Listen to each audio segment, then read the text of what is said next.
première fois, maman elle m'a dit, tiens, tu vas venir avec moi, tu vas rencontrer ton oncle et ta tante. Alors je me suis dit, ok, Ben d'accord. oui, parce que quand papa est tombé malade, les médecins nous ont dit, s'il tient 8 jours, Yeah, ce sera bien. yeah. Il a fait venir Attends, il n'avait pas pris d'assurance, il n'avait rien du tout. Moi, je me suis retrouvé dans une merde épouvantable. Maman, elle n'avait pas d'assurance. Papa, il n'avait pas d'assurance. Rien. Il n'avait pas tellement d'argent, on n'était pas tellement riche. Yeah. Je me rappelle, ils avaient un grand appartement. L'appartement était beau. Je me rappelle. Au 6e, 5e. Je sais même pas. Alors, quand est-ce qu'il est tombé malade? Parce que j'essaie de me rappeler quelle heure que j'ai. Il est tombé malade à 59 ans. À 50. Quelle année c'était? 59. Parce que je me rappelle, j'étais jeune. Il est mort en 62. Oh, la même année qu'on est parti, donc. Oui, vous êtes parti quelques mois après. Après qu'il est donc. Ah, d'accord, je me rappelle même pas. Parti après qu'il est mort. Ça, je me rappelle même pas. On a été vous accompagner à la gare. Yeah. Et j'étais avec maman. Je suis qu'à vérifier. Tous les trois, papa était pareil chez moi. Tu sais, ça nous Papa a pris. était mort déjà. Il y a 7 ans, tu sais, jusqu'à que les papiers s'étaient arrivés. Et d'un seul coup, il y avait, je crois, une autre famille avant nous. Ils ont décidé de ne pas aller. Alors, d'un seul coup, on va partir. Alors, tu sais, la première chose, maman, elle devient malade. Elle avait, je crois, une crise de son... je me rappelle même pas. Donc, elle est au lit et moi et papa, on court partout. Tu sais, ils devaient tout vendre. Ils ont tout laissé. Ah, c'était vraiment si bête. Il a tout laissé. Tu sais, tous les meubles et tout ça. Et après ça, ils avaient vraiment rien. Alors, la seule chose que maman, elle voulait avoir, elle voulait acheter, tu sais, elle a acheté le Limoges. Tu sais, des assiettes. La porcelaine, je l'ai. Mais maintenant, personne n'utilise parce que tu dois laver à la main parce que tu peux pas mettre... Dans la vaisselle. Tu peux pas mettre parce que tu sais, avec l'or, ça va s'abîmer. Alors, avec toutes les années, elle avait tellement une belle chambre à coucher, tu sais, la salle à manger. Ça, elle a rien pris. Il y a un château du lac. Bon, c'est une histoire. Maintenant, je comprends. J'ai jamais compris pourquoi, qu'est-ce qui se passe. Parce que je sais que maman, elle est restée avec vous pour quelques temps. Ah, quelques années. Oui. Yeah. Et je savais pas, tu sais, elle m'a jamais dit. Elle va pas te dire, elle va pas te dire. Écoute, à partir d'un certain âge, on te raconter normalement. Non, faut pas en parler de ça. Faut pas lui en parler. Non, maintenant, je lui dirais. Faut même pas lui faire écouter ce que non, ça c'est pas pour elle. Non, au contraire. Maintenant, écoute, je peux... C'est quoi ce prix maintenant hein? Non, mais c'est pas la peine de l'emmerder avec ça. Non, Attends. pour moi c'est amusant, mais c'est, tu sais. Elle voulait savoir pourquoi elle s'est fâchée avec papa et maman. Ah ouais. Elle s'est fâchée avec papa et maman parce qu'elle a fait des conneries. Et oui. Ah non, mais elle moi a préféré prendre sa valise et partir, avec Henri ailleurs. Elle avait quel âge? Elle avait 23, 24 ans. Elle n'était pas si jeune, tu sais, parce Non, que elle était tu pas sais. jeune.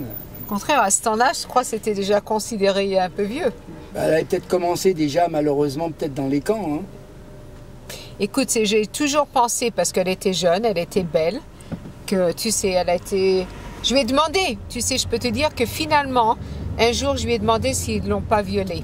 Dans les camps, oui. Yeah. Elle ne parlait pas de ça. Parce qu'elle me disait toujours, il lui donnait des médicaments, comme ça, tu sais, elle n'avait pas les règles, elle ne savait même pas si elle pouvait avoir un enfant après la guerre. Oui, mais ça, c'est...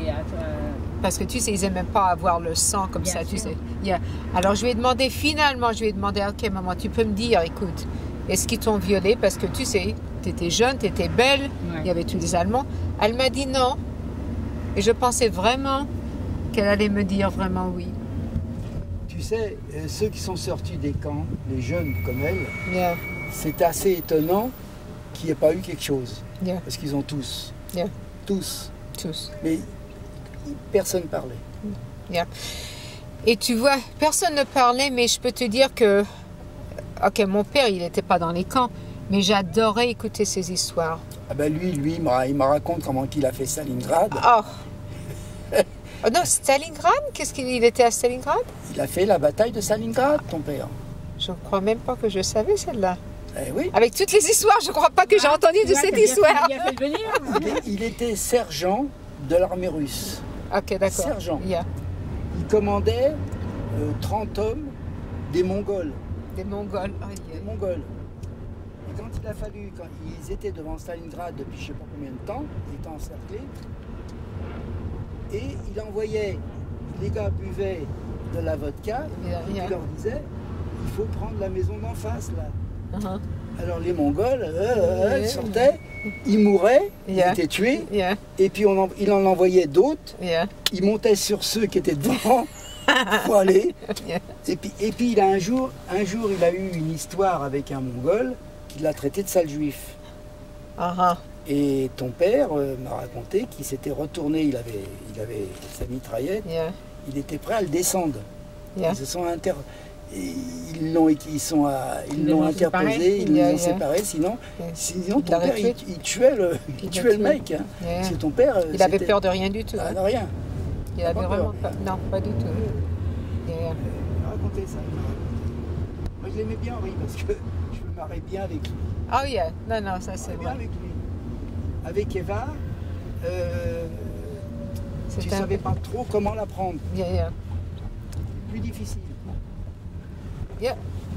Ça, je peux te dire que ça c'est vrai. Mais tu sais, si je lui demandais quelque chose, il n'y avait rien qu'elle ne ferait pas pour ses enfants. Quand elle venait ici, elle restait 2 mois. Où elle dormait chez moi, ou elle dormait chez nous. Avec Henri. Et je peux te dire qu'elle t'adore. Tous les deux, oui, vraiment. Oui. Et puis, elle était tellement douce, moi c'est pour quand ça elle que ça me fait venait drôle ici, elle faisait des courses, le peu de sous qu'elle arrivait à arracher elle pour pas qu'il le dépense. Fallait qu'elle achète pour Daniel, fallait qu'elle achète des cadeaux, pour Sylvie. Fallait qu'elle. Alors je l'habille. On l'habillait, j'avais le magasin, les manteaux et tout ça. J'ai toujours un de tes manteaux. Oui. Je l'ai. Et tout ça, elle dit, ah ben non.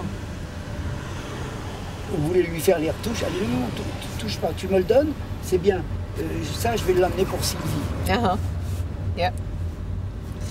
Je l'ai toujours, j'ai un manteau, c'était un manteau de laine, noir et blanc comme ça, très beau. Je sais qu'elle a embarqué un manteau bleu ciel de chez Paris Shopping.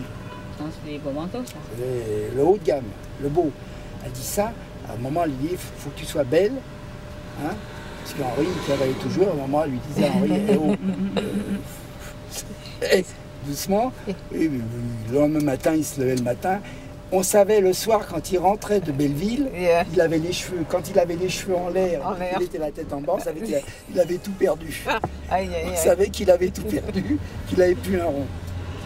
Alors, une année, ils sont venus, il n'avait pas de... Je lui dis, il faut venir voir maman veut vous voir. Il dit, mais attends, mais moi, j'ai pas l'argent. Je dis, écoute, Herschel, c'est pas grave, tu prends ton billet, parce que les billets d'avion en Amérique coûtaient moins cher qu'ici. Je dis, tu prends les 2 billets, tu les achètes là-bas, quand tu reviendras ici, à Paris, je te rembourserai pour les 2 billets. Hein?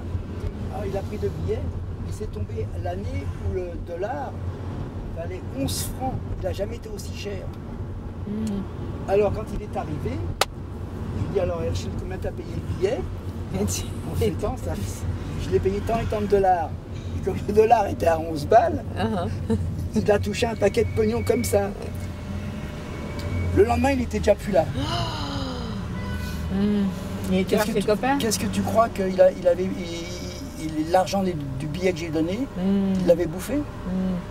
Tu vois, toutes ces histoires, comme un enfant, je ne savais jamais. En une journée.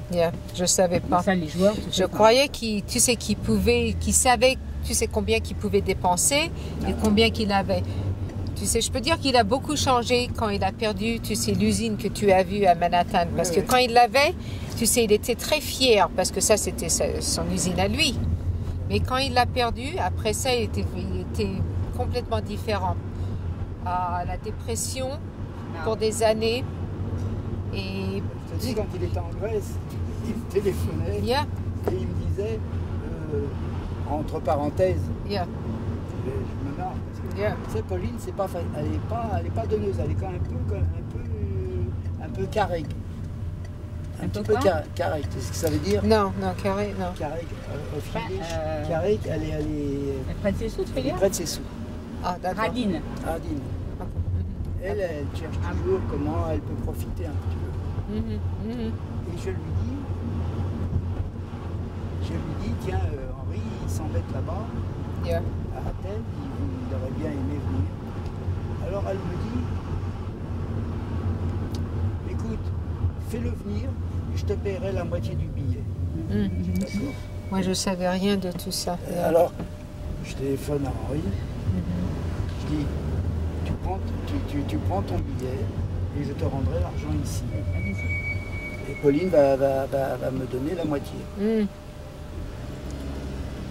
Alors, il est venu, il est resté 8 jours chez nous. Je suis sûre que ma mère, elle ne sait rien du tout de tout ça. Qui? Ma mère, Non. rien du tout. Il est venu 8 jours ici chez nous. Et puis quand j'ai dit à Pauline Là, c'est la nation, tu vois. Yeah, je vois. que le billet ça a coûté tant, elle me dit oui, je te donnerai. Elle Yeah. n'osait pas dire. Elle avait peur de Berco. Ah, ah. C'est une autre histoire. Une autre histoire. Alors en fin de compte, elle a dit fais-le venir, je vais payer la moitié. Ah, ça c'est si gentil. Elle n'a jamais rien payé. Yeah. Bah, ça ne pouvait pas, c'est pas. Bon, Yeah. il avait de l'argent, Berco. Oui, mais peut-être qu'il ne voulait pas, lui. Lui, il voulait pas. Il voulait pas, Et et lui, il a dû lui dire, Yeah. Pauline, il a payé, il a les moyens qu'il paye. Je peux te dire pour je des- connais Berco, hein, moi. Je peux te dire, peut-être, je me rappelle même pas combien de temps que ça a pris, parce que tu sais, évidemment, mon père et ma mère, ils n'ont jamais rien dit, mais ils payaient le gouvernement les taxes peut-être pour 10 ans. Donc tout le petit argent qu'ils faisaient, ça allait au Ça gouvernement. partait au gouvernement. Le gouvernement a tout pris. Alors, enfin. écoute, mon père, c'est pas qu'il avait une tête pour les business. Tu sais, ça, c'était pas. Il était un très bon travailleur, mais pour. Manuel. Yeah, Ouais. mais pour Non, mais avoir. c'était un cousin, qu'est-ce que c'était, Yeah. l'associé. Yeah. Il lui a fait signer toutes les traites. Yeah, mais après ça, quand mon père, il avait, tu sais, l'usine, il payait pas exactement comment il devait Les payer. taxes. C'est pas qu'il savait Lui, pas. Il savait pas. c'est Il savait l'autre pas, qui il était un s'occupait. green. Ben, quand il est parti, il a fait des choses qu'il ne devait pas faire, il savait pas. Et après, quand il a appris, c'était déjà trop tard. Et le gouvernement, tu peux rien faire avec eux. Donc, En ils ont fait que... Bah, ils ici vont, non plus. Hein. il va payer, ça va lui prendre des années pour des années. Ils avaient rien du tout. Alors ça, c'était vraiment très, très difficile pour les deux. Bon, enfin, qu'est-ce que Yeah. tu veux? C'était Yeah. une période. Yeah, écoute, ça C'était arrive. comme ça. Ça devait être